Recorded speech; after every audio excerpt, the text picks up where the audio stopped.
건축사 수는 점점 적체되어 가고 있고 퇴근 후에는 또 다른 수험 생활을 하는 거고요. 주말은 학원 다니면서 반납을 하고 여름 겨울 휴가도 반납이죠. 이런 생활을 2년간 꼬박해서 합격을 할 수 있는 거예요. 과연 그만큼의 가치가 있느냐?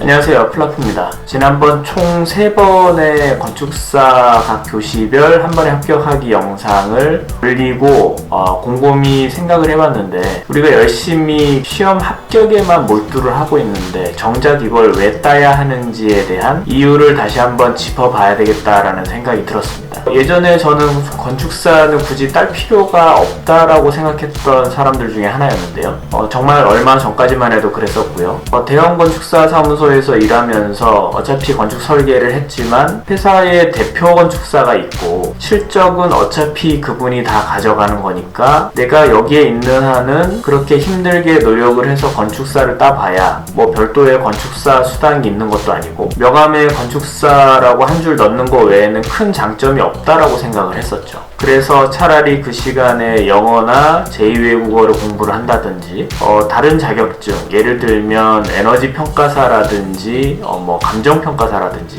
심지어는 휴직을 하고서 로스쿨에 진학을 해서 변호사를 취득하시는 분도 계셨었고요. 하다못해 요즘 최근 유행하고 있는 코딩이라든지 심지어 이런 거를 하는 게 더 낫겠다라는 생각을 했었던 적이 있었습니다. 근데 지금은요, 실무가 10년차 이상 넘어가면서 여러 회사 이직을 하면서 이 건축사에 대한 필요성을 점점 더 강하게 느끼기 시작했죠. 오늘의 영상 구성은 우선 건축사 취득에 대한 단점을 짧게 짚어보고요. 그리고 건축사 취득 시 장점 위주로 영상을 구성해봤습니다. 우선 건축사 취득 시의 단점인데요. 근데 사실 단점이라기보다는 들이는 노력 대비해서 과연 효과가 좋은가, 즉 가성비에 대한 이야기가 될 것 같습니다. 우선 첫 번째는 그 정도 노력을 들이면 뭐든지 다 성공하겠다라는 건데요. 우선 기회비용이죠. 만약 건축사 시험을 준비하는 정도의 시간과 노력을 들여서 다른 걸 공부하거나 사업 준비를 한다거나 했을 때 더 좋은 결과가 나올 수 있을까? 모 통계 자료에 따르면 통상적으로 2회 이상 응시자가 전체 응시자의 80%를 차지하고 2회, 즉 2년 만에 합격한 사람이 전체 합격자의 30% 정도로 가장 많은 것으로 나타났죠. 어떤 분들은 설계사무소를 다니면서 12시까지 야근을 하고 집에 못 들어가시니까 새벽 1시부터 주변에 있는 오피스텔을 빌려서 새벽 3시나 4시까지 시험 공부를 하고요. 3, 4시간 정도만 잠을 자고 바로 또 출근을 해서 일을 하는 그런 살인적인 스케줄을 소화하면서 건축사 준비를 하시는 분들도 계시다고 하더라고요. 이런 생활까지 하면서 취득한 건축사 자격증, 과연 그만큼의 가치가 있느냐? 사실 대형 건축사 사무소에 다니시는 분들이나 아니면 일반 회사에 재직 중이신 분들에게는 이 건축사 자격증이 그다지 크게 메리트가 있는 건 아닙니다. 그리고 합격자 평균 학습 시간이 약 1000시간 정도인데 현실적으로 회사를 다니면서 하루도 안 쉬고 공부를 한다라고 가정을 하면 야근을 안 한다는 전제로 주중에 6시에 퇴근을 해서 집에 가서 저녁을 먹고 8시부터 밤 12시까지 하루 4시간을 수험 공부를 한다고 하면요, 토요일에는 학원에서 12시간, 또 일요일은 교회를 안 간다라고 전제를 하고 또 12시간, 일주일에 44시간씩 한 달이면 약 176시간 정도 시간을 투자하는 거죠. 1000시간을 채우려면 약 6개월 정도의 기간이 소요가 되는데요. 시험 주기가 6개월이라고는 하지만 학원 개강이나 이런 것들을 고려했을 때는 사실상 1년 정도는 공부를 해야 한다라고 봐야 되는 거죠. 운이 안 따라줘서 회사가 갑자기 바빠지기라도 한다면 주중 공부가 안 돼서 어쩔 수 없이 주말에만 공부를 하게 된다라고 하면 학습 기간은 훨씬 더 늘어나게 되겠죠. 그 기간 동안은 가족들과는 담 쌓고 또 친구들과도 인연을 끊어야 하고 또 심지어는 본인의 건강이 안 좋아질 수도 있는 거고요. 과연 그 정도까지의 가치가 있느냐는 거죠. 기회비용이라는 게 있죠. 똑같은 비용을 들여서 더 좋은 효과를 얻을 수 있는 것을 선택하도록 우리가 교육을 받았잖아요. 개개인마다 목표와 선택은 다르겠지만 건축사 취득이라는 거를 볼 때 각각 느끼시는 기회비용은 다를 것 같아요. 중요한 건 건축사 자격증을 내가 어떤 목적으로 취득을 하려고 하는가에 따라서 그만큼의 비용을 지불할 만한 가치가 있느냐 없느냐는 개개인마다 달라지게 될 거란 얘기죠. 두 번째는 건축사에 대한 희소성이 점차 감소하고 있다라는 건데요. 작년도 건축사 합격자 수가 1090명이었죠. 앞으로 연간 2회씩 건축사 시험을 보게 되면 건축사 합격자는 그보다 점점 더 늘어날 거로 예상을 해야겠죠. 사실 지금도 건축 설계 시장은 블루오션은 아니죠. 최소한 현 상황을 유지하려면 새로 늘어나는 건축사만큼 기존 건축사가 줄어들어야겠죠. 하지만 건축사 수는 점점 적체되어 가고 있고 게다가 건축 시장의 일감이 점점 늘어나면 좋겠지만 우리나라처럼 개발도상국에서 이제 점차 선진국으로 넘어가는 단계에 있는 국가의 산업적인 특성을 고려하면 SOC 산업이 점차 줄어들게 되고 그럼으로 인해서 건설 경기는 점차적으로 이제 줄어드는 그런 추세에 있게 되는 거죠. 건축 설계 시장의 전망도 그렇게 밝지만은 않은 겁니다. 작년 기준으로 봤을 때 등록 건축사 수가 15,600명이었습니다. 등록을 굳이 하지 않으신 건축사분들까지 다 합치면은 거의 2만 명에 육박을 할 거고요. 그리고 시장 상황을 보면 우리나라 같은 경우에는 대형 건축사 사무실이 전체 설계 일감의 대부분을 독식하는 그런 구조로 되어 있죠. 그렇기 때문에 실제로 소형 건축사, 개인 건축사 사무소에서 가져갈 수 있는 일감은 극히 한정적일 거고요. 그마저도 빈익빈 부익부 현상이 심하기 때문에 많은 개인 건축사 사무소를 운영하시는 분들께서 굉장히 고전을 하고 있는 거죠. 최근에 이런 상황들을 컨트롤하기 위해서 국토부에서 관련 법규 개정 입법 예고를 하긴 했죠. 건축사 자격증의 대여를 알선하는 것을 금지하고 위반 시에 벌칙을 상향하겠다라는 취지의 법안인데요. 물론 이런 법 체제가 점점 더 정비가 될수록 도움이 되긴 하겠지만 정착이 되려면 시간이 아마 좀 더 걸릴 거고요. 법 체제의 정비만으로 건축사의 권익 보장이 된 거라고 확신하기는 어려운 상황이죠. 즉 먹거리 보장이 될지는 사실 의문입니다. 자, 그럼 앞에 내용만 듣고서 우울해하지는 마시고요. 그러면 장점에 대해서도 한번 알아보죠. 첫 번째는 자신감입니다. 건축사 시험 합격을 위해서 드리는 1000시간의 시간적 가치는 일반적인 시간적 가치와는 차원이 다르다고 생각합니다. 통계적으로 합격자 중에 30대에서 40대가 가장 많은데요. 사실 모든 분들의 시간이 다 소중하지만 특히 30대와 40대의 시간적 가치는 다른 세대하고는 좀 다르다고 생각합니다. 사회적으로나 가정적으로나 가장 많은 요구에 직면해 있는 나이대라고 볼 수 있죠. 회사에서는 실무자로서 가장 많은 일을 하고요. 가정에서는 평생 안 해봤던 아빠 엄마 역할을 하느라고 바쁘죠.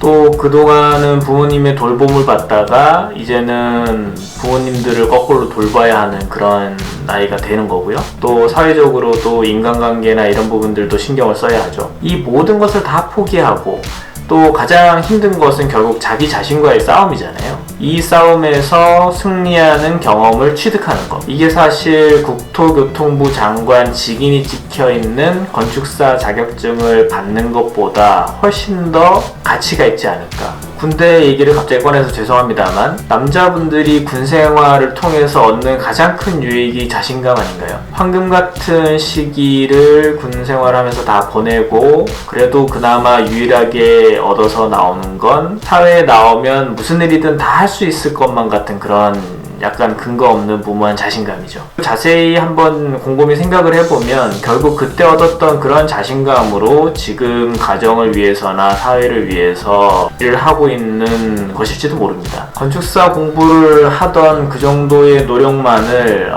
일을 위해서 쓸 수만 있다면 저는 무슨 일이든지 다 성공할 수 있다라고 봅니다. 특히 건축사를 취득을 하고 나서 개인 사무실 오픈을 준비하고 계시는 분들, 회사 다니는 것과 개인 사업을 하는 것은 하늘과 땅 차이입니다. 그리고 강도가 더 높은 것이 개인 사업이라고 볼 수 있고요. 그만큼 처음 시작은 경제적으로나 정신적으로나 근로자 대비해서는 훨씬 더 강도가 높고 어려운 것이 사실이죠. 그걸 버틸 수 있는 힘은 건축사 자격증이 아니라 건축사 합격을 위해서 겪었던 힘들었던 시간이 아닌가 저는 생각을 합니다. 두 번째는 사업자 등록을 통한 개인 사무소 개설이 가능해진다라는 건데요. 이제 조금 실제적인 이야기인데요. 건축사를 취득을 하고 건축사 사무소를 개설을 하게 되면 건축 설계와 감리 업무를 공식적으로 할 수 있게 됩니다. 참고로 사업자 등록 코드를 찾아보면요. 건축사 사무소의 경우에는 대분류가 M, 전문 과학 및 기술 서비스업의 분류에 해당하는 거고요. 그 중에서 74번 건축 기술 및 엔지니어링, 기타 과학 기술 서비스업에 해당이 되고요. 과업에 대한 어떤 개요를 보면 건축 설계, 감리 등의 건축 기술 서비스를 제공하는 업이다라고 정의가 되어 있습니다. 이런 서비스를 제공하는 공식적인 업종임을 알 수가 있는 거고요. 4번의 나머지 전문 서비스업들을 살펴보면 변호사, 변리사, 법무사, 노무사, 회계사, 세무사, 건축사, 그리고 엔지니어링 기술사가 포함이 되어 있죠. 이러한 전문 직종들은 별도의 코드로 따로 분류가 되어 있습니다. 물론 건축사 자격증이 없다고 하더라도 건축 설계 및 관련 서비스업으로 사업자 등록이 가능하고 할 수 있는 일의 범위도 건축사와 동일합니다. 하지만 건축사 취득을 장려하고 있는 현재의 어떤 정책상의 분위기로 봤을 때에는 앞으로 건축 설계 서비스업의 업역이 축소가 되고 건축사 업무 쪽으로 중심축 이동을 하게 된다면 건축사를 취득한 자만이 건축사 사무소 개설 및 사업자 등록이 가능하게끔 바뀌게 될지는 아무도 모릅니다. 세 번째는 건축 인허가나 어떤 실시설계 도서 등의 건축 전반적인 업무가 원활하게 진행될 수 있다는 건데요. 결국은 라이센스가 없는 상태에서 건축사무소 사업자 등록을 낸다고 하더라도 어떤 소일거리가 아닌 정식 건축 설계 업무, 즉 인허가를 포함한 업무를 받았을 때에 어쨌든 건축 인허가를 위한 세움터 작업을 위해서 건축사 공인 인증이 필요하죠. 물론 자격증이 없더라도 별도의 비용을 들여서 대여가 가능하죠. 또한 실시설계 도서 날인을 위해서라도 건축사는 꼭 필요합니다. 물론 이것도 별도의 비용을 들여서 도장값을 내고 건축사 날인을 빌려서 하는 것도 가능하죠. 이처럼 별도의 비용을 들여서 대여라든지 이런 부분이 어떻게 보면 가능하기도 하지만 사실 정상적인 방법으로 어떤 원활한 이런 건축 업무를 진행하기 위해서는 라이센스는 사실 필수적으로 필요하다라고 볼 수밖에 없습니다. 만약에 라이센스가 없어서 다른 건축사의 라이센스를 빌렸다라고 하면 추가적인 외주 비용 발생이 불가피하고요. 얼마 되지도 않는 설계비인데 사무소 운영상 추가 비용 발생은 마이너스 요소가 될 거고요. 하지만 그보다 더 중요한 것은 내가 설계를 했음에도 불구하고 실적은 라이센스 소유주가 가져가게 된다는 거죠. 내가 낳은 아들을 아들이라고 부르지 못하는 비극적인 상황이 발생을 하게 되는 거죠. 비용적인 부분에서 또 실적의 측면에서 라이센스는 꼭 필요합니다.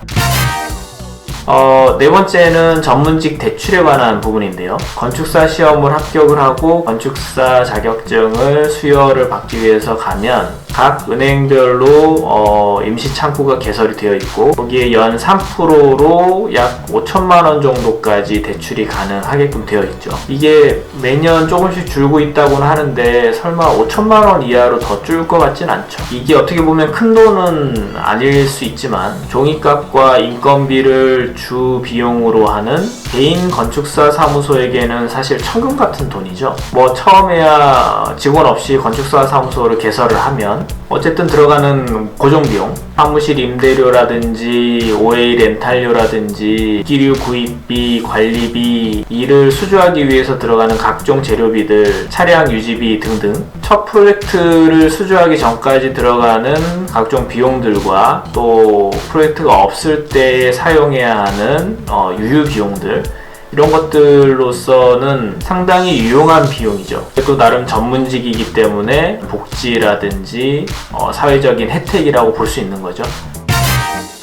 다섯 번째는 총 심사 혹은 심의위원 그리고 공공건축가가 될 수 있는 기본 자격입니다. 각종 지자체들에는 각각 그 도시계획위원회를 구성하게 되어 있고요. 이런 도시계획위원들의 임기는 보통 2년 내지 3년이죠. 그래서 2년에서 3년 사이에 한 번씩 도시계획위원회의 위원 선발을 위한 모집 공고가 뜹니다. 제가 가장 최근에 올라와 있는 그런 모집 공고를 한번 봤고요. 거기에 나와 있는 모집 공고 분야에 보면 건축 계획, 설비, 시공, 구조, 환경 등등의 분야가 있는데 그 중에서 건축 분야를 가장 많이 뽑습니다. 자격 조건을 예를 들어보면 첫 번째는 수도권 소재 대학에 3년 이상 재직 중인 조교수급 이상의 사람 또는 해당 분야에서 3년 이상 종사한 박사급 이상의 사람 또는 기술사 혹은 건축사의 자격으로 3년 이상 종사한 사람, 마지막으로 구청장이나 시장이 자격이 있다라고 인정하는 사람. 평소에 구청장이나 시장하고 친하게 지내야겠죠. 근데 주의해야 될 점은 보통 이런 위원회에 3개 이상 겹쳐서 직무를 수행을 하게 되면 제한사항이 있을 수 있습니다. 그래서 문어발식으로 위원으로 재직하는 것들은 좀 지양을 해야겠죠. 어쨌든 건축 관련 프로젝트로 심의나 심사가 이루어질 때 건축 분야의 전문가들을 초빙을 해서 위원회를 구성을 하게 되는데, 객관적으로 생각을 해보면 이런 위원이 되고 싶은 사람이 얼마나 많겠어요. 이게 어떻게 보면 어떤 수입적인 부분이라기보다는 사회적인 지위와 명성, 그리고 또 이런 자리에 있다 보면 사업적인 측면에서도 여러 가지 이득이 많겠죠. 근데 이런 위원들을 선발하는 데 있어서 선발 기준은 명확하게 있어야겠죠. 근데 그게 국가 전문 자격증인 건축사만 한 게 없다는 겁니다. 나중에라도 이 사람을 왜 뽑았냐 라고 하면 건축사를 가지고 있고 또 블라블라블라 이렇게 얘기를 할 수 있는 거죠. 명분이 아주 분명한 거죠. 국가에서 공인하는 건축 관련 전문가가 건축사니까요. 여기에 대해서는 토를 달 사람이 없는 거죠. 그리고 서울시가 정책적으로 밀고 있는 공공건축가, 이런 부문에서도 건축사 자격증은 기본으로 깔고 그 중에서 선발하기 때문에 어떻게 보면 건축가는 모든 부분에 있어서 아주 기본적인 자격증이다라고 볼 수 있을 것 같습니다. 마지막으로 여섯 번째는 내가 어떤 회사에 소속이 되어 있는 경우에 한해서인데요. 건축사가 있을 때의 어떤 부가적인 수당이나 이런 부분에 대한 내용입니다. 대부분의 회사가 안 주는데요.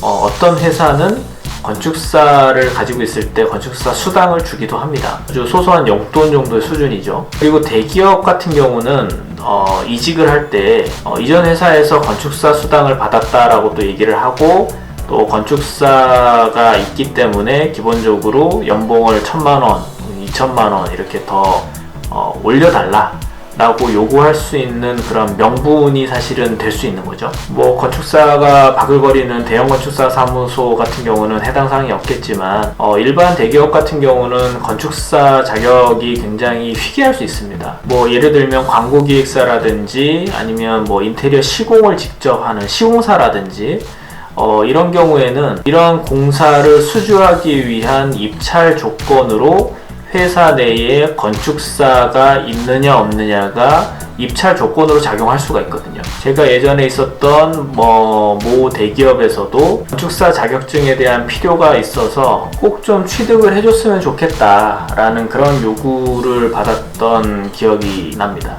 아무튼 이런 경우는 내가 어떤 회사에 소속이 되어 있을 때 건축사 자격증을 소지하고 있다면 받을 수 있는 어떤 이점이라고 볼 수 있겠죠. 사실 이 외에도 뭐 많은 장점들이 있을 수 있겠죠. 자, 그럼 한번 정리를 해보죠. 먼저 건축사 자격증 취득 전에 고려사항이죠. 첫 번째는 가성비를 잘 따져보자. 취득 목적에 따라서 취득할 가치가 있는지는 개개인마다 다르다. 두 번째는 자격증의 희소성이 점차 감소하고 있다. 흑자는 기하급수적으로 증가하고 있지만 먹거리는 감소하고 있다. 그렇기 때문에 새로운 먹거리는 각자가 찾아야 한다. 그리고 건축사 취득 시의 장점 6가지. 첫 번째는 자신감 고취. 두 번째는 공식적인 개인 건축사 사무소 오픈할 수 있는 자격이 주어진다는 거. 세 번째는 건축 인허가나 건축 실시 설계 도서를 출도할 수 있는 건축 업무를 원활하게 할 수 있다는 거. 그리고 네 번째는 전문직 대출이 가능하다는 거. 다섯 번째는 심의나 심사위원의 자격이 될 수 있다. 마지막으로 여섯 번째는 수당이라든지 다른 회사로 이직할 때에 유리한 조건이 될 수 있다. 뭐 정리하면 이 정도가 되겠네요. 어떠신가요? 건축사 자격증 한번 도전해 볼 만한 가치가 있지 않을까요? 새로 건축사 시험을 준비하시는 분들, 그리고 건축사 시험을 본의 아니게 몇 회 이렇게 계속해서 응시를 하고 계시는 분들 중에서 혹시라도 동기가 좀 약해졌다라든지 내가 건축사를 따야 하는 분명한 목표의식이 점차 조금씩 흐려지고 있는 그런 분들이 계시다면 이 영상을 보시고 다시 한번 동기가 유발이 되고 목표의식이 좀 고치가 되는 그런 도움을 좀 받으셨으면 하는 바람으로 이번 영상을 마치도록 하겠습니다. 감사합니다. 이상 플라프였습니다.